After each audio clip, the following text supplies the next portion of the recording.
Welcome to Mental Stillness. My name is Derek, and I am excited that somehow you stumbled across this podcast. This is episode 3, and this is a part 2 to the last episode where we talked about guilt. And I said in that episode that we would first begin the conversation on discussing guilt, and then we would move on to another emotion that is commonly grouped in with guilt, and that emotion is shame. Guilt is an emotion that when we experience it, it's a really good indicator that something further needs to be investigated. And we talked about how guilt always follows a mistake or a choice. And so guilt has the ability, when necessary, to move us towards making a repair.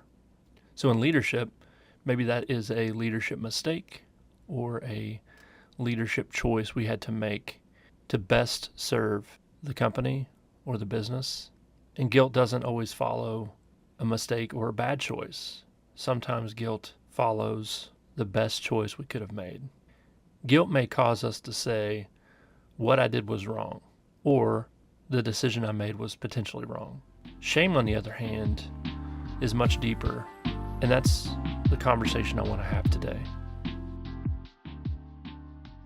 If guilt states what I did was wrong, shame states who I am is wrong. Guilt is about what we do, and shame is about who we are.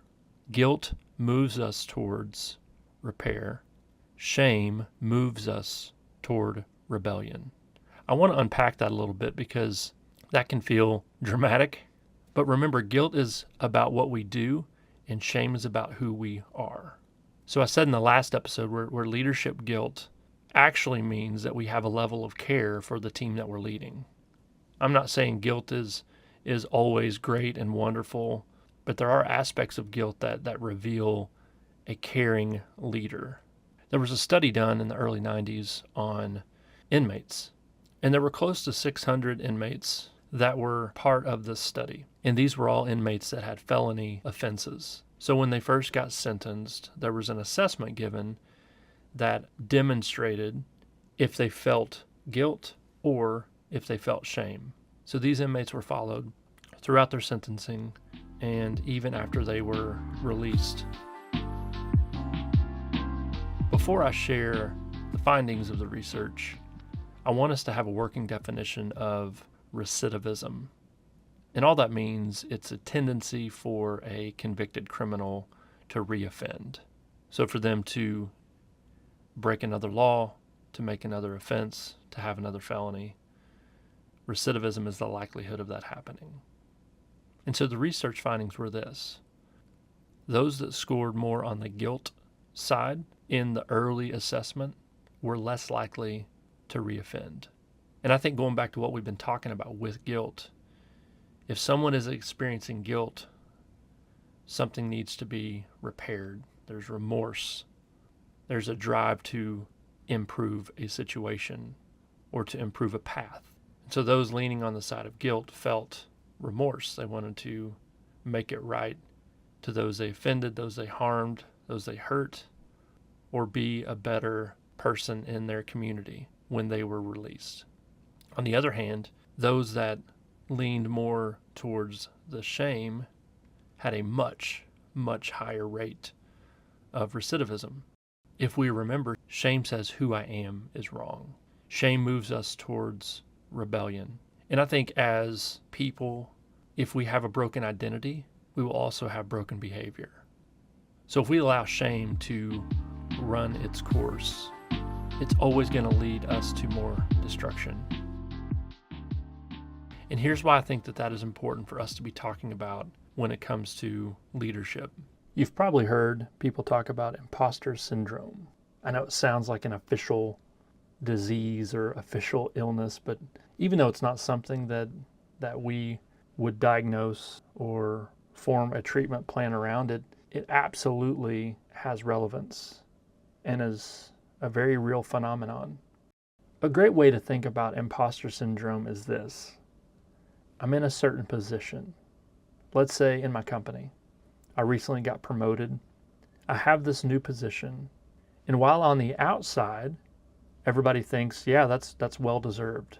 Internally, as a leader, I'm wrestling with, am I worthy of this role? Am I worthy of this position?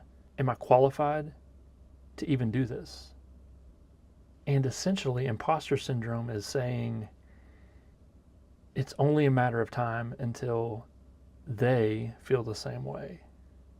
It's only a matter of time until it comes out that I'm a fraud, that I don't belong in this position.